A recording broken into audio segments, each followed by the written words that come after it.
Hello, everybody, and welcome back to the Unfiltered Artist Podcast. I'm your host, Julie Ruby, and today we're writing solo for this episode.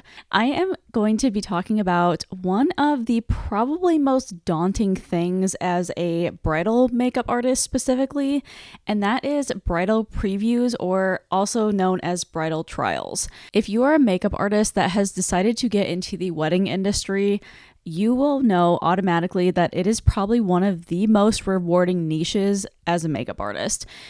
Although that does come with other little caveats to it too, but overall, it's a very rewarding niche to be in. You get to make people feel the very best on such a special day in their life, if not the most special day in their whole entire lives. A lot of the times when you are doing brides' makeup for their wedding days, that is most likely one of the first, if not the only times that they have ever gotten their makeup professionally done. And it's your opportunity as a makeup artist to make that such a special experience for them.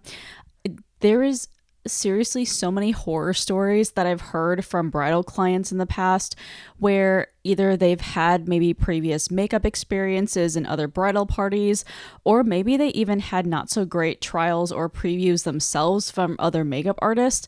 I've had seriously some brides that have come to me through DMs or emails that have told me that they have cycled through 2 to 3 prior makeup artists they've tried to hire for their wedding date, and they were not happy with them. Something went askew in all of them, and they just were not satisfied with the makeup. Most often, I'm not going to lie, everybody just thinks that if the makeup artist can't produce the results that the client wants, they're automatically a bad makeup artist, when that normally is not the case. It's typically a miscommunication between the two people. Things were not properly communicated during the actual preview session, or expectations were not properly set before both of the parties went into the service. Whether you are a makeup artist or a bride seeking out a makeup artist, or maybe you hired a makeup artist and are looking for different tips of how you can prepare for your bridal previews or what to expect from them, I'm about to lay it out for you because this will definitely set both of you up for the most successful bridal preview. The very first topic I want to get into with this happens way before you two even meet in person.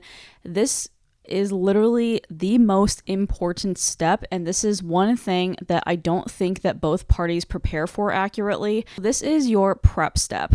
I'm a makeup artist that does not do bridal previews or trials before the bride actually solidifies and books with me. I don't really like to do previews out super far in advance. Normally before, when I was first starting as a makeup artist, I would do previews whenever and wherever. I would travel to people's houses. Sometimes they would be in like the state over from me. I didn't charge travel. We've all made those mistakes as makeup artists when we first began. And I would also do them like years in advance. Sometimes brides are booking with me 2 years in advance, and they would want a trial immediately with me to make sure that I was the right artist for them. However, now that I've gotten to a point where I've built that credibility, clients do automatically have that trust in me because they see my portfolio, they know the work that I produce. I have a bunch of reviews all throughout Facebook, Google.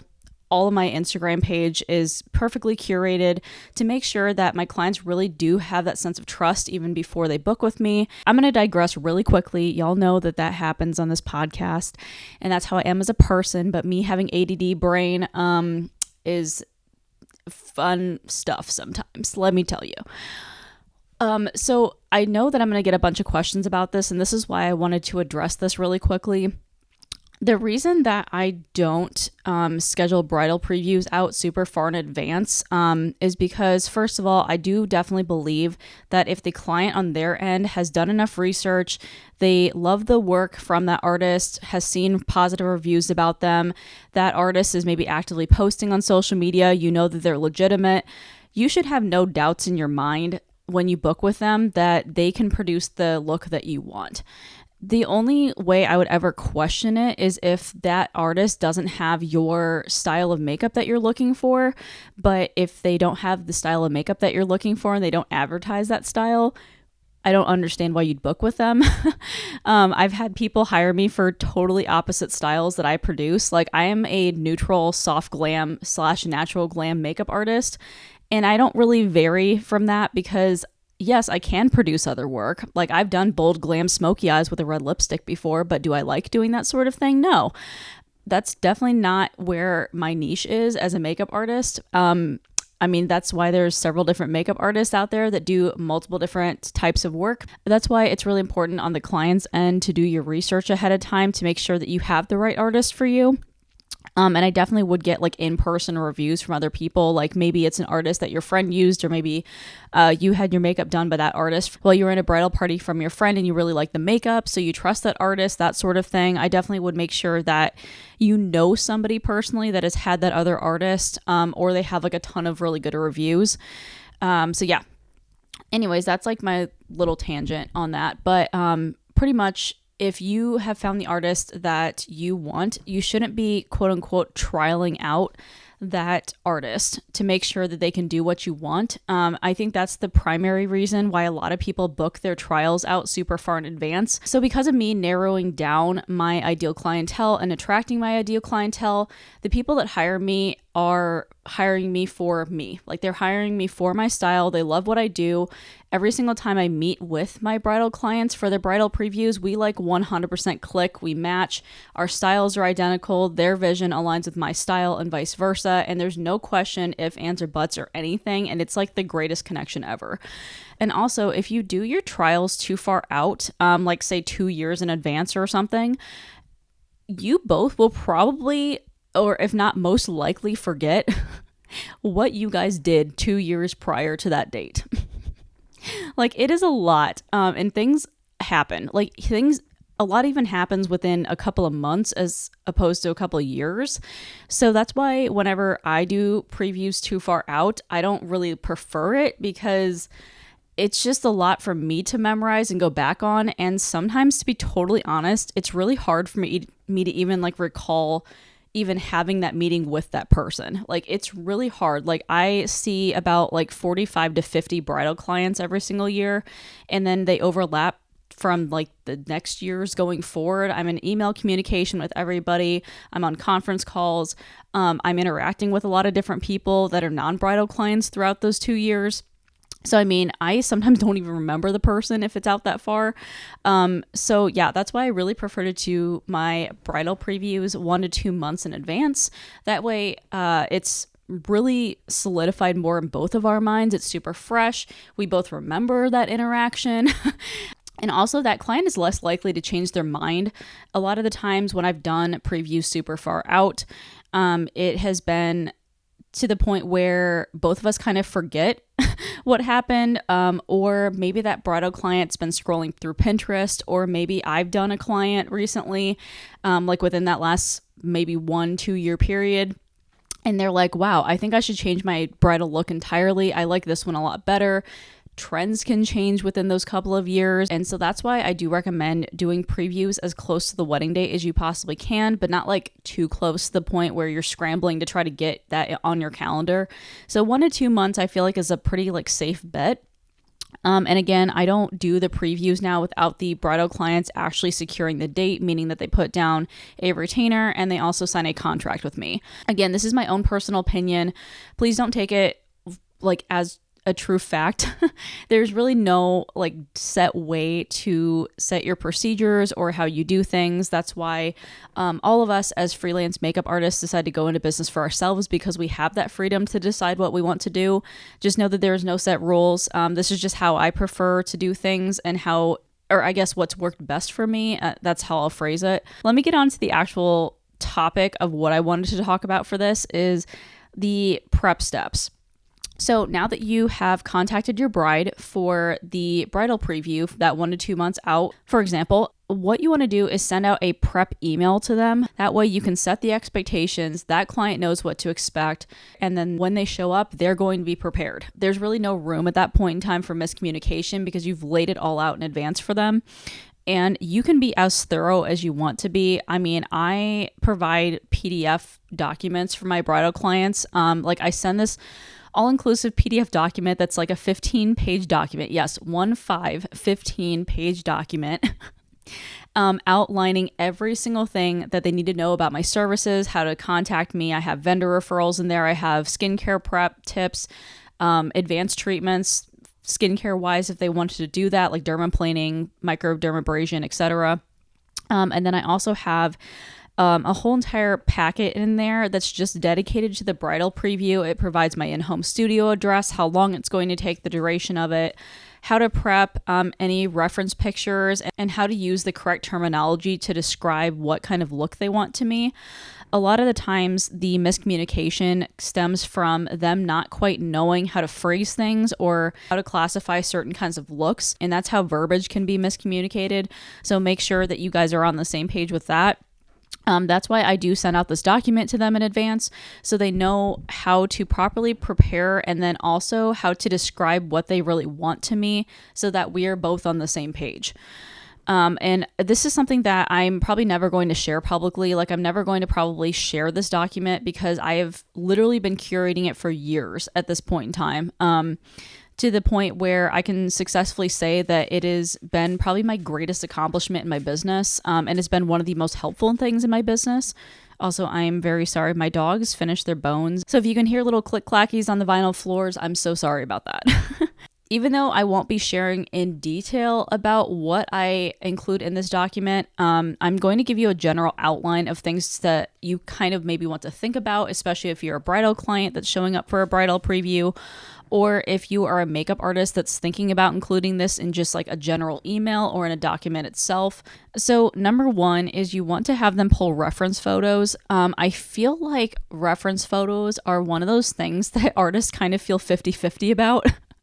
I'm still old school. I like having reference photos. The only reason why people are opposed to it, though, is because a lot of pictures clearly on Google or Pinterest or wherever you want to find your reference photos from are super photoshopped. Like, they're not even like legitimate people anymore. They're more like AI people, and they darn well could be, to be totally honest, anymore. AI is scary, guys. But yeah, like the majority of the time they're airbrushed, their skin doesn't look like skin. It looks like a glass porcelain figurine. And that's not real life. Like, you want to have people have realistic expectations of what makeup looks like. And the majority of people, especially if they're not makeup people and are not social media people and don't actually realize that this is happening, like, there are legitimately people out there, guys, that don't realize that Photoshop is a thing. Like, I've had that actual conversation with people in real life, and it's kind of scary. So, yeah, even though you would think that people would know that, some people don't. So just be aware of that when you're explaining that to people. And then the other reason why reference photos are sometimes not helpful is because people don't quite know how to properly select them. So to avoid the majority of this weird and awkward conversation explaining Photoshop to people, I usually suggest, like highly suggest, even if people don't follow my instructions, I do highly suggest that the reference photos that they pick come off of my Instagram page directly. Because if you think about it, that bride obviously hired me for a reason. Like, they hired me for either a certain look or a collection of looks that they really liked on my Instagram page, and that's the reason they hired me. So if you are a makeup artist that's really tired of just seeing photoshopped model photos off of Pinterest or Google, let your clients know that they can just grab photos off of your portfolio. And then that way, at least they'll have like an accurate representation of what the makeup look's going to look like. It also confirms that they hired you for the right reason. You most likely will remember specifically what products you used on that person too, in order to create that color combination, in order to create that style that they want. So it's really easy to replicate. So that's also why it's a really helpful thing to just like grab pictures off of your Instagram or wherever your portfolio is. I would also suggest to limit the amount of photos that you have your client pick. I swear every single thing I talk to you guys about and every single tip that I have for people is because of my own PTSD experiences with people. Like literally every single time I have something happen to me, I always like add it to my contract. It's kind of the same thing. Like it just takes one person. So the reason I say this though, and this is like my own little short story from this. So I nowadays have clients pick about 2 to 3 reference photos. I would say probably about 3 is like a good happy medium. That way you can get a good idea of what they want. Usually there's similarities between the pictures that they have. Although there are random instances sometimes where people do pick like 3 different looks in those 3 photos because I think they think that they're picking like possible options for makeup and not necessarily a look. But the majority of the time though, if you tell people to pick like 2 to 3 reference photos, mostly they're all going to be around the same realm of makeup. Now, my short little story with this though is that I once had a client who super sweet person overall. She was an Asian bridal client. She did hire me though because I was Asian, which is completely fine. That's actually a lot of the times why my Asian clients hire me. And they've had like maybe bad experiences with other makeup artists that don't know how to do Asian eyelids at all. Like it's literally as bad as like not being able to do darker skin tones, guys. Like if you do not know how to do Asian monolids or eyelids or whatever you want to call them, please learn. It's a skill that you need to have as a makeup artist. Like it infuriates me. This girl sends me like 12 photos, 12. And they were all the same. Everything went amazing on the actual wedding day. It was fantastic. But yeah, ever since I got those 12 reference photos that were damn near the same makeup looks on different people, I have definitely limited it to 2 to 3. I feel like anything more than that gives people too many options. Now, the next thing that I don't think a lot of brides think about is how to actually dress or style themselves when they come to bridal previews. A lot of the times when people come to bridal previews, it's clearly a more casual atmosphere than the actual wedding day. Nothing's high stakes. Nobody's running around trying to like make sure that all the dresses are steamed and photographers and florists aren't showing up. Like it's very casual. I take my bridal previews at my in-home studio. It's actually the room that I'm sitting in right now. It's just very chill. I allow one other person to come with them. That's also the other thing I would highly suggest is like either having a rule where you only allow one additional person to come with them or you just have them come alone. This is purely because if there are too many comments from the peanut gallery, the bride sometimes gets overwhelmed and doesn't really get what she wants out of it. She's just trying to appease all the other people in the room. So that's why I just would heavily suggest that it's only one additional person, especially if you're working out of your house like me. Like I do not have much room in this space at all. And there was one time where somebody tried to show up with like their entire damn bridal party. So that was an awkward conversation that I had to have one time. So I just allowed one other person in here. But anyways, going back to the main point though, is that since it is such a casual atmosphere, a lot of the times brides just show up in sweats or show up in something casual, just throw on a shirt and pants. And that's not really the point. The reason I call it a preview is because you are literally previewing how your look's going to look on the day of. That's why I prefer not to call it a trial, because that way people kind of get in their heads like, oh, I'm trialing out my makeup artist, or I'm trialing out my makeup look to see if I'm going to like it. And that's the reason why I don't like to use the term trial. I use the term preview now. I changed that a couple of years back, and I have gotten a more positive response. I feel like people are more willing to work with me and trust me when I call it a preview. Your verbiage literally means everything. So calling it a preview has just solidified in people's minds that I am capable of giving them whatever results that they want. We just need to work with each other and have that open line of communication.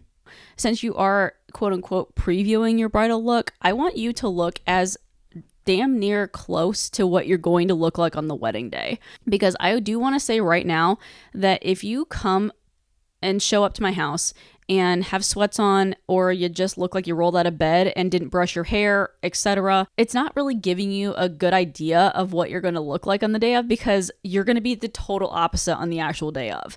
Like you're going to be full glam, have your hair done by a professional. You're going to obviously be in a like $2,000 wedding dress.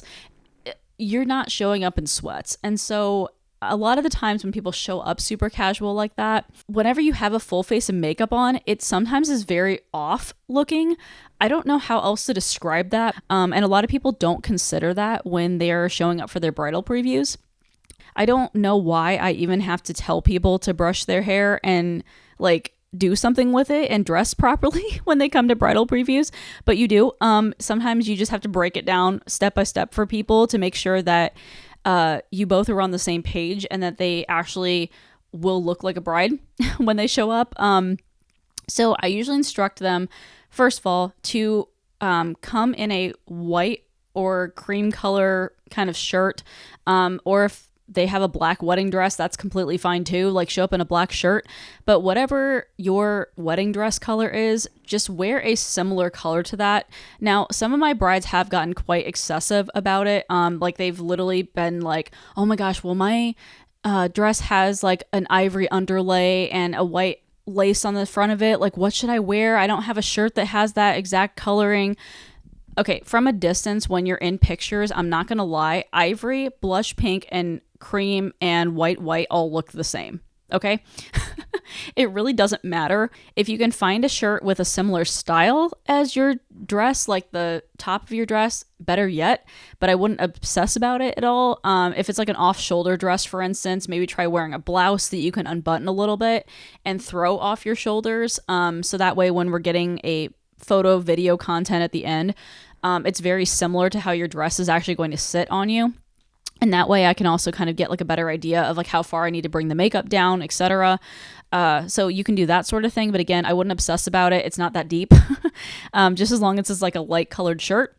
The other reason why I say wear a neutral coloring like this is because the color of your top or outfit that you're wearing can heavily alter the way that the colors appear for your makeup look.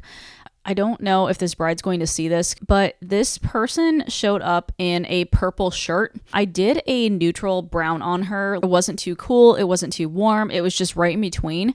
But just the way that it looked with her shirt, it almost made the brown look like a mauve or like dark plum color. It was very weird. And so the whole entire time she was like fixated on it. And she kept asking me, why does it look like plum? Or is this like a dark purple? Or what did you use on me? And it wasn't anything that I did. I literally was like, I think this is the color of your shirt that's throwing it off. I even showed her in my palette what color that I used on her. And it clearly did not have any sort of plum undertone. I understand that some browns do, but this was clearly a like neutral tone brown. This is why I decided to write in the bridal preview instructions to show up with a light or white colored shirt, because again, it can like heavily throw off the coloration of your makeup. And a lot of people don't realize that. And also makeup artists don't realize that either. Another thing to instruct your bridal clients when they prep is come to their bridal preview with their hair in like a similar style as what they're going to have for their wedding day. And this is because I want people to have like an overall look of what, again, it's going to look like. You're previewing it. And this doesn't have to be professionally done by any means. I understand that brides are not hairstylists by trade. Most of them aren't, at least. Like, I've had some, but majority of the time, they're not professionals or anything in the beauty industry usually. So at least if you can't accomplish, like, say your hair is going to be like an updo, like a fancy updo or something, at least throw it back in a ponytail or curl it or do something with it. Don't just like come in like you just showered and like came there with wet hair. Like, don't do that to me.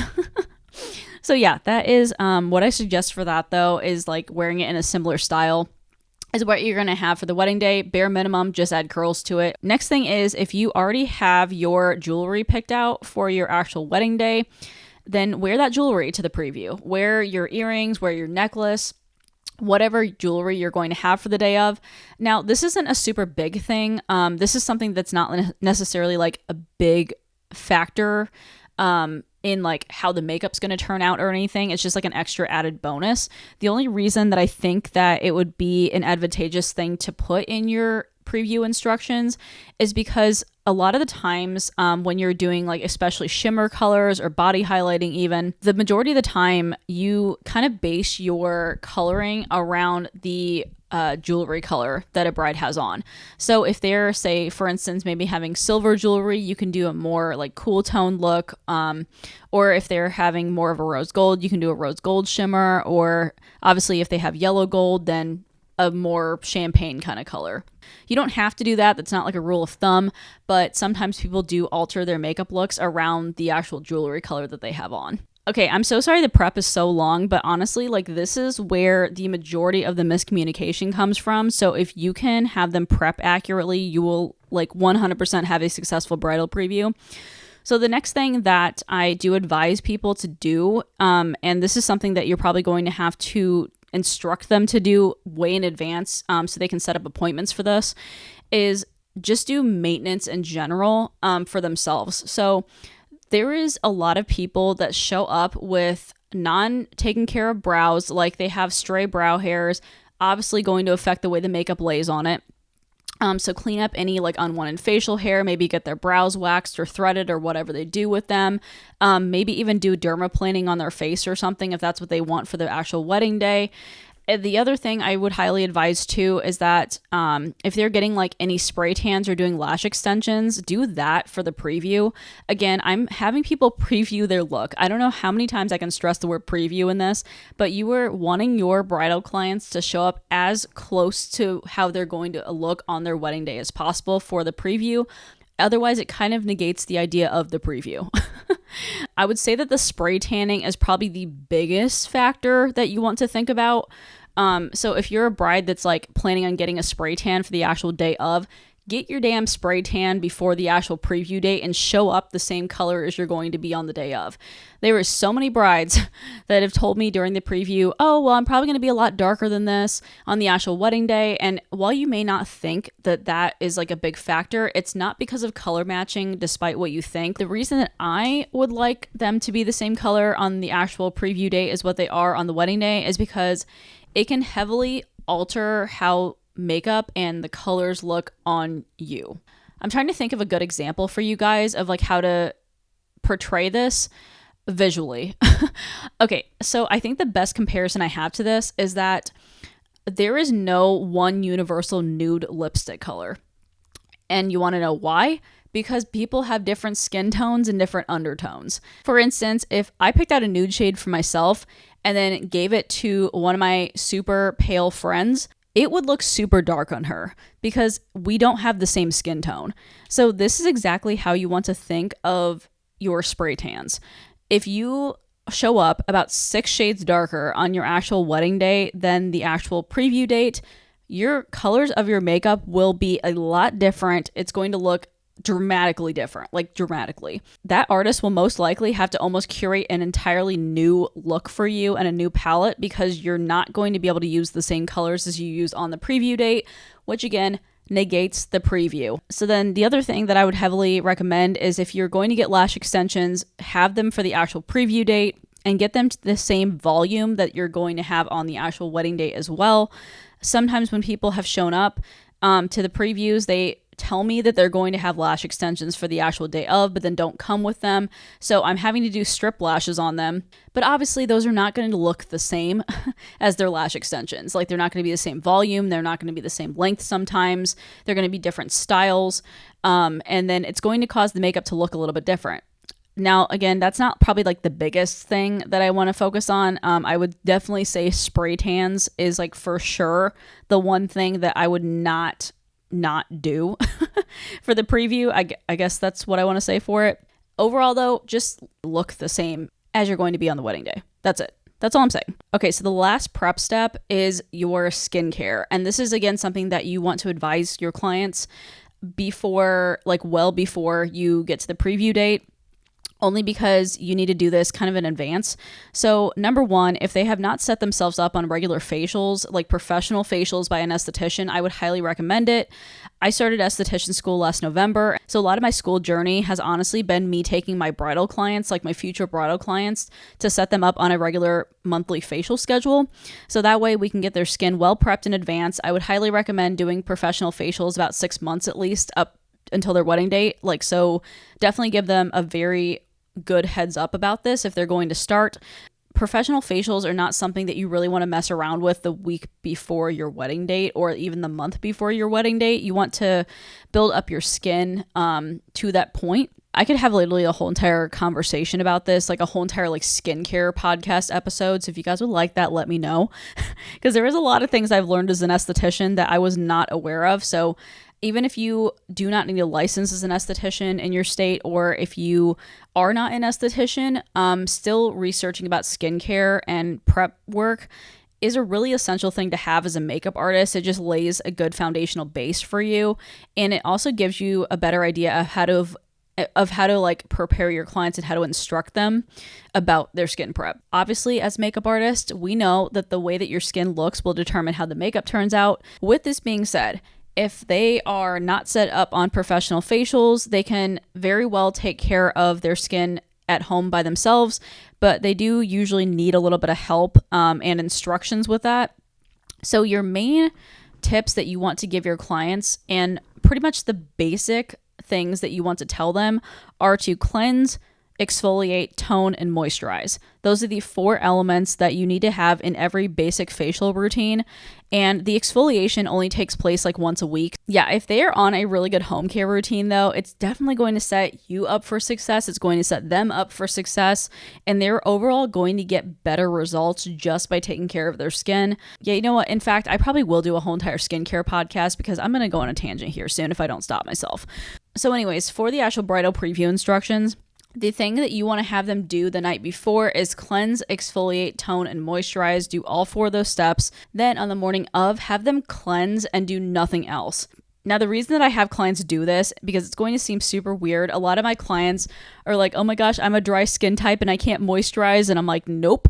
I'm definitely torturing my clients a little bit when this happens. But the real reason why I have my clients just cleanse and don't do any other products is, number 1, if they put on additional products over top and it's maybe too emollient or the base isn't right, the majority of the time it can actually make my products that I use separate or not lay correctly. And then the other reason why I usually instruct my clients not to put any other products is because that way I can actually see their true skin type and what it looks like in its natural form.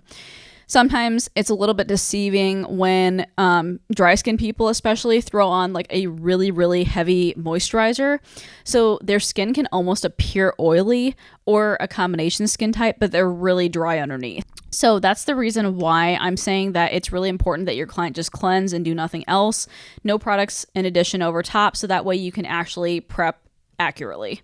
Okay, so now we're getting on to the point where the client shows up at your studio or at your house, or if you go to them, then there's that too, but you're in the bridal preview, right? Now we're getting on to the very, very important step of each and every one of the bridal previews, and this is your consultation period. Now you're probably going to ask me, okay, didn't we just like go through the consultation? Okay, so this is a pretty much overview of everything that I talked about, but like in depth. So this consultation process, you want to allow probably like 10 to 15 minutes, I would say, to like fully chat with your client. This is at the point too where you can maybe have like small talk with them, get to know them, because obviously the majority of the time you are talking to a complete stranger that you've never met before. I also, in advance, send over a bridal questionnaire to them that they have to fill out. So this includes like basic info like their name, phone number, email address. This also has their wedding info, so their wedding date, their getting ready location, restriction on venue, arrival time, ceremony time, number of services. It also asks wedding details and their vision for their wedding. I ask about the theme for the wedding or their wedding colors. I also ask about their makeup vision specifically. So I ask if they've ever had their makeup professionally done, maybe their everyday makeup routine. This kind of tells me if they are used to wearing makeup on their face or maybe how much knowledge they have about makeup in itself, their styles, color preferences, anything they really like or what they don't like. Let's see. Oh, and then also about like their skincare routine, their skin type, allergies to anything, etc. So if you, however, don't have this extra step like me, you'll want to pretty much ask this in your 10 to 15 minute consultation period. And then this is also the point where you want to go over those 2 to 3 reference photos they pulled in advance. Oh, this is what I forgot to mention with the reference photos. Okay. The other thing with the reference photos that you want to make sure that your client does in advance is when they're looking for reference photos, make sure that the model that they choose for the photos has the same skin color, eye color, and hair color. If they don't have similar features to them, the makeup is not going to look the same. You would think that this is kind of a no-brainer situation, but it's really not. Like the majority of time before I even had this rule and told people about this, sometimes they would be like blonde hair and blue-eyed themselves, but then they pick out a photo of like, you know, freaking Kim Kardashian with like brown hair, dark skin, dark hair, etc. And I'm like, okay, you two do not look anything alike. The makeup is not going to look the same at all. And again, as I said, your skin color primarily is what I'm looking for. Eye color is kind of like a minor thing, but how something looks on somebody with blue eyes versus brown eyes definitely looks a lot different. So just be aware to try to find models that are like very similar in features to you too. Back to what the actual consultation consists of. So when you're looking over those reference photos that they're showing you, most likely on their phone, go over what they like and what they don't like, and go over each element of the makeup with them for each and every one of those photos. That's why I only advise doing 2 to 3 photos, because otherwise you're going to be sitting there critiquing 15 photos. So mainly what you're looking for is the eyes, the complexion, and the lip color. Those are the 3 elements that I usually kind of look for, and those are the kind of similarities that I pick out amongst all the photos that they show me. Usually, again, all of them have something in common, or normally they're kind of all the same look, but just like on different people. But the majority of time when people pick out a photo, it's for a certain element. It's not necessarily for the entire picture itself. I think makeup artists make this mistake of just assuming that what they show them is exactly what that person wants on their face, and that's not necessarily the case. Sometimes it could just boil down to they like the way that the winged eyeliner looks. Sometimes it's just the lipstick color. Maybe it's the color of blush that model has. Like, it could not be anything else except for one singular element inside of it. And that's why I like to ask people why they gravitated toward that photo and what they like and what they don't like about each photo. It really gives you an idea of what they should expect from your makeup application and gives you an idea of what you need to give them as a makeup artist. I also do make sure that I reiterate and almost repeat back to them what they told me, just to make sure that we're on the same page. Okay, so then after that, you're moving on to the actual application. And this is one thing that I really wish that makeup artists would stop doing, is treating it like a normal makeup application. They'll go from start to finish, and then at the very end, hand the client the mirror and say, okay, do you like it? And at that point in time, first of all, it's like a super awkward experience if that client absolutely hates what you did, but you have a full face of makeup on, so they feel really bad about having you remove the whole entire thing and starting over.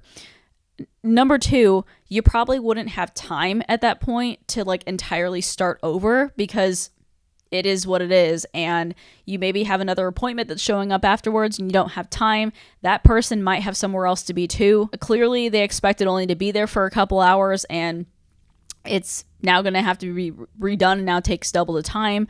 And then the third thing is that it's not really a consultation and a preview if you're not consulting with them the entire time and asking them questions, checking in with them throughout the process.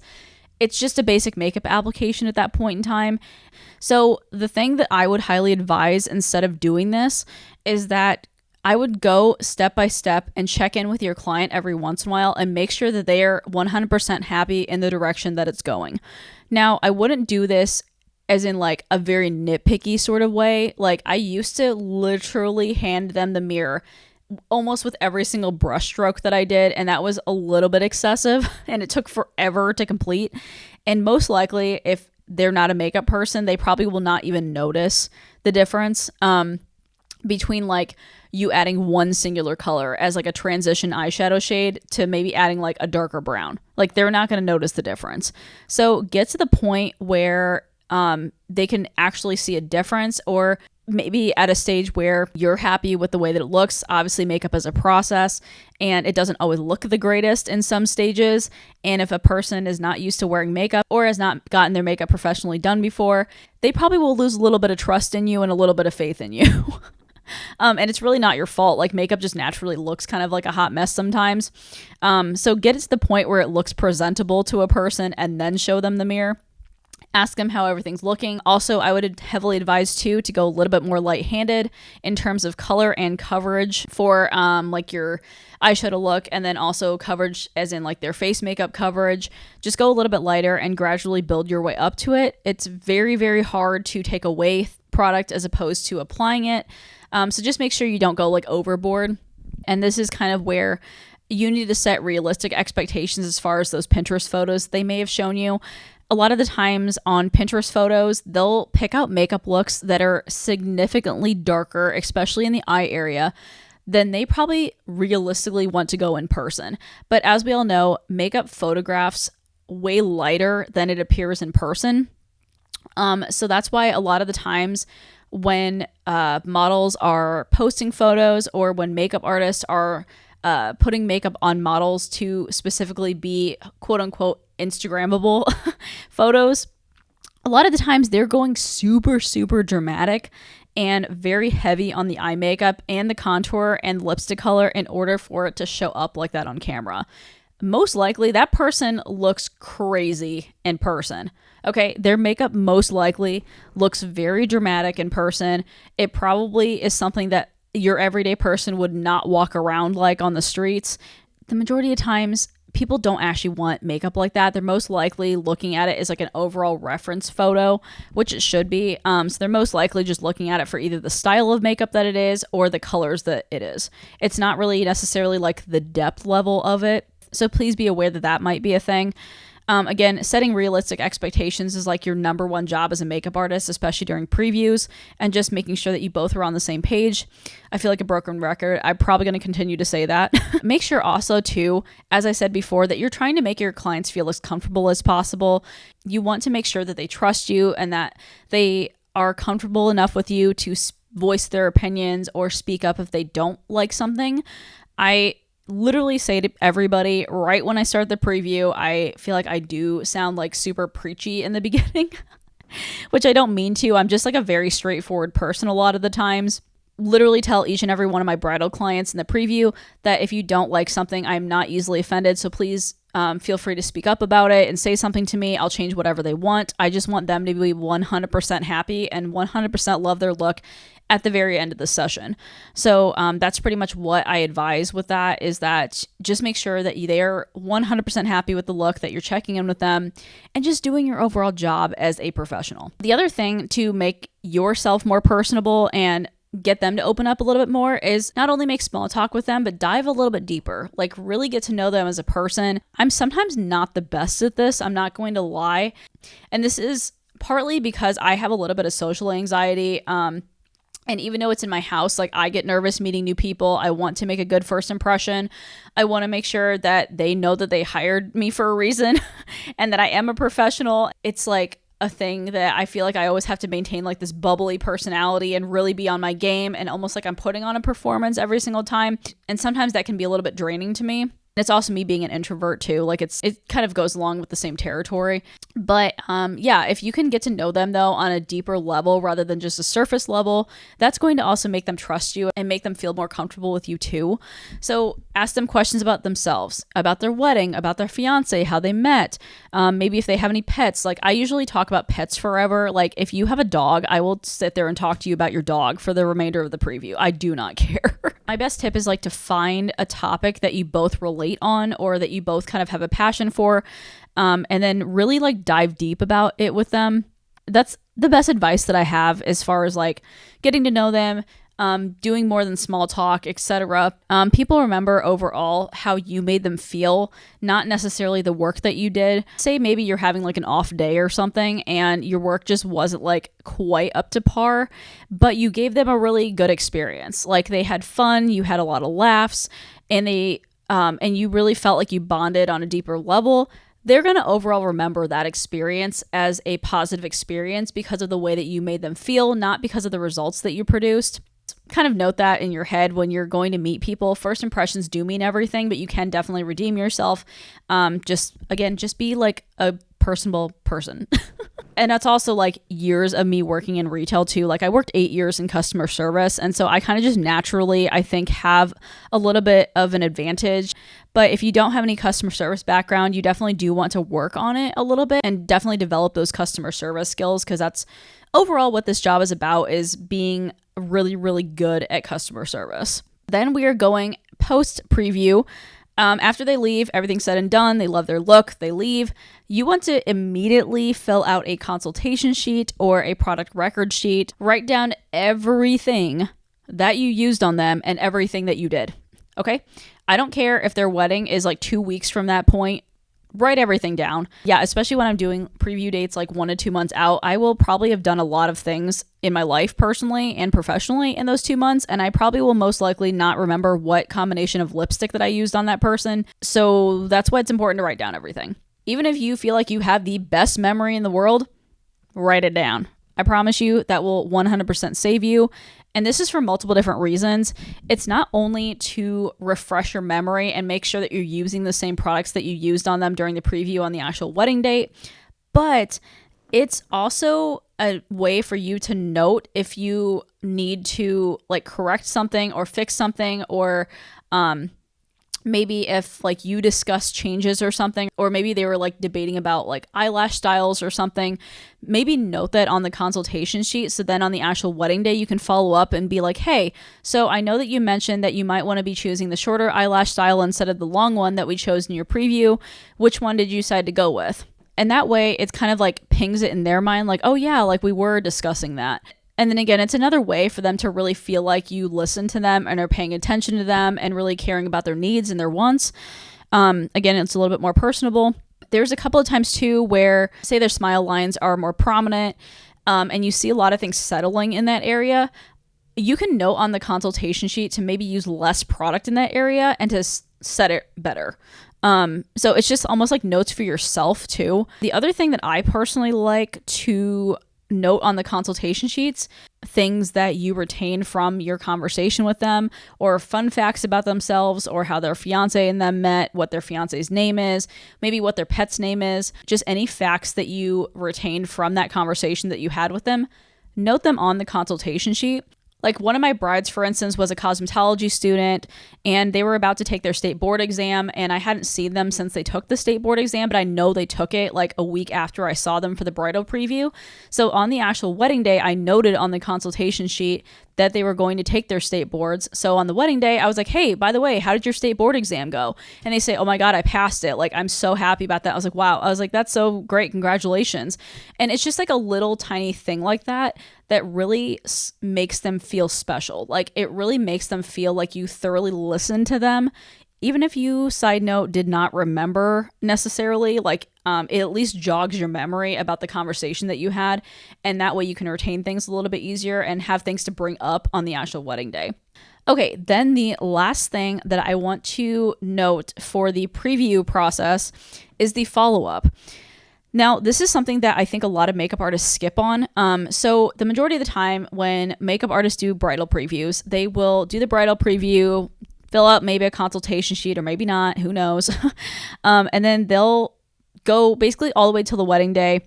And then on the actual wedding day, they'll be like, hey, so is there anything that you wanted to change from the trial? Did you like everything? Blah, blah, blah. And you're following up with them on the actual wedding day about that.